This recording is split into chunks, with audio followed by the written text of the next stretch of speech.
Welcome to Anonymous Stories, where we share great stories from around the world. Let's get into today's story already. I used to think my life was perfect. A beautiful home, a devoted husband, and a best friend who was like a sister to me. It felt like the kind of life women dream about. But dreams, as I learned, can shatter in an instant. It started with a misplaced phone. Rick, my husband of 15 years, always kept his phone close, too close. That night, though, he left it on the kitchen counter, and curiosity got the better of me. I wish it hadn't. There, staring back at me, was a string of messages to Samantha. My Samantha. My best friend since college. The words felt like shards of glass slicing through my chest. Flirty exchanges. Hidden rendezvous. Plans for weekends I thought he'd spent on business trips. I couldn't breathe. My world crumbled, and with it, the man I thought I knew. I confronted him that same night, trembling with rage and disbelief. Rick didn't deny it. He just stood there, stone-faced, as I poured out every ounce of heartbreak and fury I could muster. Then, in his usual calculated way, he tried to fix it. "Claire," he said, sliding an envelope across the table. "This is for you." Inside was a check, a substantial amount, his entire pension savings. "Take it," he said, his voice void of emotion. "I don't want to lose you." Lose me? Did he think I was a fool? That my dignity could be bought with his blood money? The betrayal wasn't just in his affair. It was in this, the hollow apology, the desperate attempt to patch up his mess with cash. The humiliation of being reduced to a transaction. I took the check, not because I forgave him, but because I didn't know what to do yet.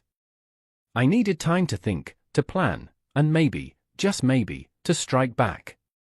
After the confrontation, Rick moved on as if nothing had happened.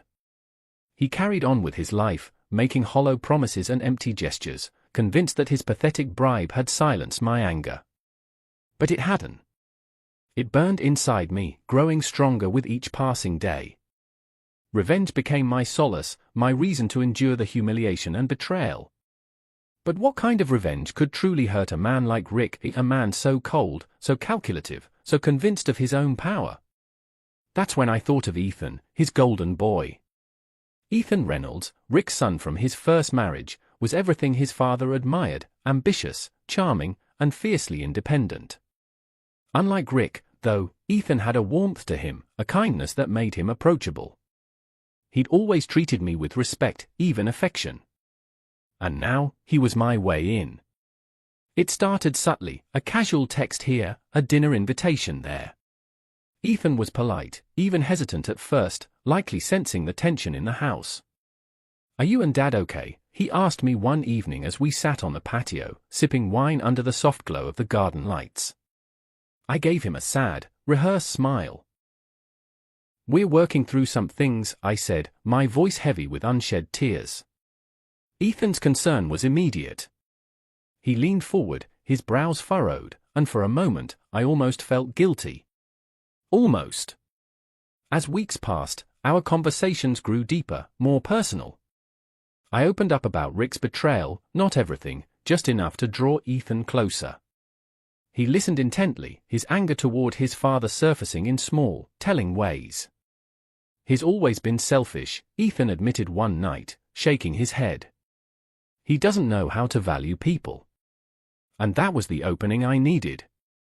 Our bond became undeniable, something Rick couldn't ignore.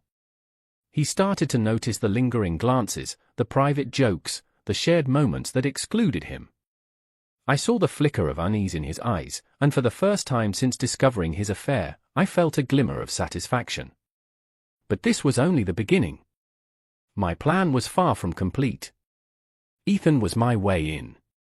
I knew that from the start. But as I spent more time with him, I started to see something deeper, something I could use. At first, he kept his distance, hesitant and polite. It was almost endearing, the way he tiptoed around me like I might break. But I didn't need to break, I needed him to bend. And slowly, he did. I invited him over for dinner one night when Rick was conveniently working late. Ethan hesitated, but I could sense his need to please, to be the good son. When he finally agreed, I knew I had him where I wanted him.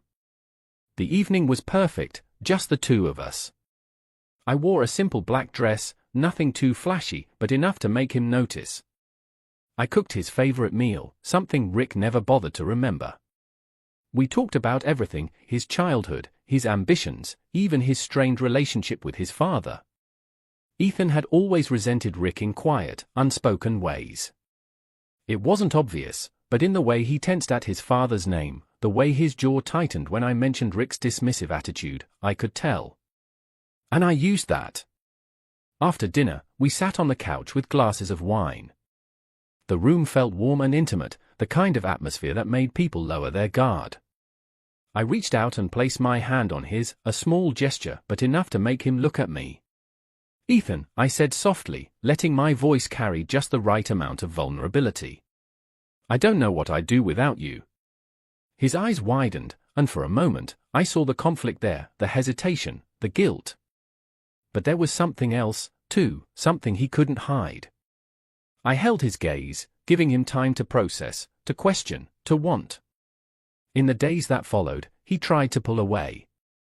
I expected that. He avoided my calls, came up with excuses not to visit. But I didn't panic. Instead, I sent him little reminders, a text here, a photo there. Nothing overt, just enough to keep me in his mind. And it worked.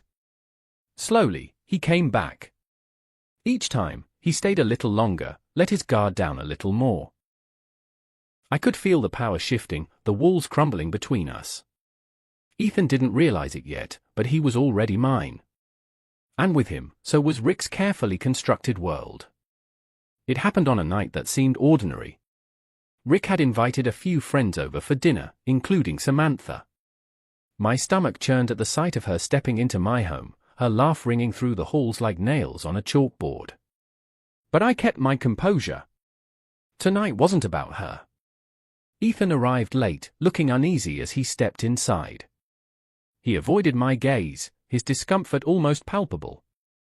I had been pulling him deeper into my world, but tonight I could sense his resolve wavering. And Rick, clueless, arrogant Rick, went about the evening as if his lies hadn't unraveled everything. Dinner was tense. Conversations overlapped, forced laughter echoed, but no one dared address the fractures running beneath the surface. Until Rick, in his usual oblivious manner, raised his glass for a toast. "To family," he said, glancing at me with that smug smile that made my skin crawl. I couldn't hold it in anymore. "Family?" The word escaped me, sharp and cutting. Interesting choice of words, Rick. The room fell silent. All eyes turned to me as I stood, my voice trembling, but steady. "Tell me, Rick, does family include sleeping with my best friend?" Samantha gasped, her face draining of color. Rick stammered, his composure cracking. "Claire, this isn't the time." "No," I interrupted, my voice rising. "It's never the time, is it? Never the time to talk about your lies, your betrayal." I turned to Lisa, my voice dripping with venom. "How does it feel, Samantha, to destroy the one person who trusted you?" The room erupted into chaos. Rick shouted, Lisa cried, and the dinner guests fumbled for excuses to leave. But in the midst of it all, I felt Ethan's eyes on me, wide, horrified, and pleading. "Claire, stop," he said, his voice low but firm. I turned to him, my fury fading into something colder. "Why, Ethan? Afraid your secret might come out too." Rick froze, his gaze darting between us. What is she talking about?" Ethan looked at me, his face pale. "Claire, don't do this." But it was too late. I had come this far, and there was no turning back. "Your perfect son, Rick. Your pride and joy. He's not so innocent, is he?" The silence was deafening. Rick's expression shifted from confusion to disbelief to rage. He turned to Ethan, his voice a growl. "What did you do?" Ethan didn't answer. He didn't have to. The truth hung in the air, suffocating and undeniable. For a moment, I felt triumphant. I had shattered Rick's world, just as he had shattered mine. But as I looked around the room, at Samantha's tears, at Ethan's guilt, at Rick's fury, I felt the weight of what I had done. This wasn't just revenge. This was destruction. And everyone in that room, including myself, was caught in the fallout. The realization hit me like a punch to the gut. My plan had been perfect, calculated, and ruthless. But it hadn't brought me peace. It had only deepened the wounds, spreading the pain I had felt to everyone around me. I stood there, the room spinning, as Rick stormed out and Samantha followed, sobbing. Ethan stayed behind, his face a mixture of anger and heartbreak. "Was this your plan all along?" he asked, his voice shaking.